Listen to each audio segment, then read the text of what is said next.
Intensity এবং সর্বশেষ হচ্ছে পারসিস্টেন্স বা ধারাবাহিকতা। জাস্ট লিখে এরপর হচ্ছে আমি এক্সপ্লেইন করব। ডিউরেশন, ইন্টেন্সিটি এবং সর্বশেষ হচ্ছে পারসিস্টেন্স। শব্দগুলো সবাই আমরা লিখছি?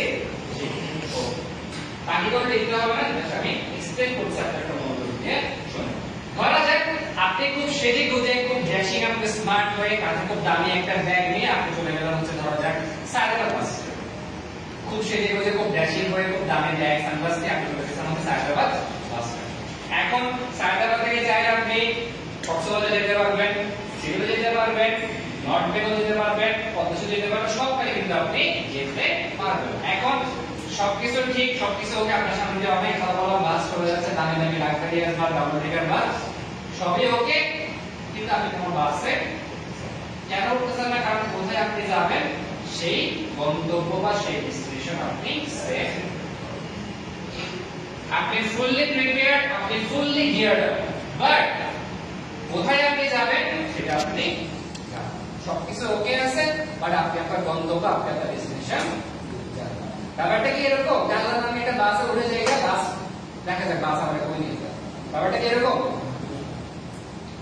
এটা কি হয় আসলে?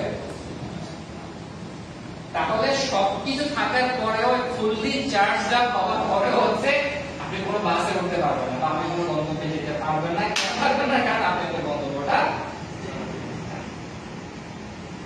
আপনি আপনার গন্তব্যটা জানেন। তো ডাজন্ট ম্যাটার আমি যদি আপনাকে হেলিকপ্টারে দেই না, আপনি দাঁড়ায় থাকবেন, হেলিকপ্টারের সাথে আপনি উঠতে পারবেন, কারণ পাইলট আপনাকে জিজ্ঞাসা করবে ভাই কই যাবেন, আই ডোন্ট নো। সো মোটিভেশনের তিনটে এলিমেন্ট আছে। নাম্বার 1 ডিরেকশন, আপনার কাছে গন্তব্যটা জানতে হবে আসলে আপনি কি করতে যাচ্ছেন। যতক্ষণ পর্যন্ত আপনি আপনার গন্তব্যটা জানবেন না, ততক্ষণ পর্যন্ত হচ্ছে আপনি সবসময় ডিমোটিভেটেড ফিল করবেন, কারণ খানিকক্ষণ এদিকে যাবেন, খানিকক্ষণ ওদিকে যাবেন, খানিকক্ষণ ওইটা ভালো লাগবে, খানিকক্ষণ সেটা ভালো লাগবে, এক্সেট্রা এক্সেট্রা এক্সেট্রা। আলটিমেট রেজাল্টটা হচ্ছে আপনি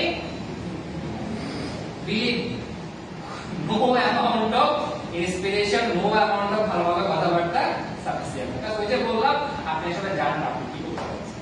ছোটবেলায় আমরা বহুবারই পড়ছি, ঠিক আছে, যে a sheep, sorry, a person without a aim is like a sheep without a rudder। তার মানে হচ্ছে যে এমন একটা ব্যক্তি যার কোনো একটা কোনো লক্ষ্য বা উদ্দেশ্য নাই, সে হচ্ছে একটা জাহাজের মতো, যে জাহাজের মধ্যে হচ্ছে গিয়ে আপনার রাডার বা যন্ত্রপাতি, ঠিক আছে। তো ছোটবেলায় বহুবারই ব্যাপারটা আমরা পড়ছি, বাট কখনো আমরা ঠিক করতে পারি না। বাট অত্যন্ত গুরুত্বপূর্ণ, আমাদের বলতেছে মোটিভেশন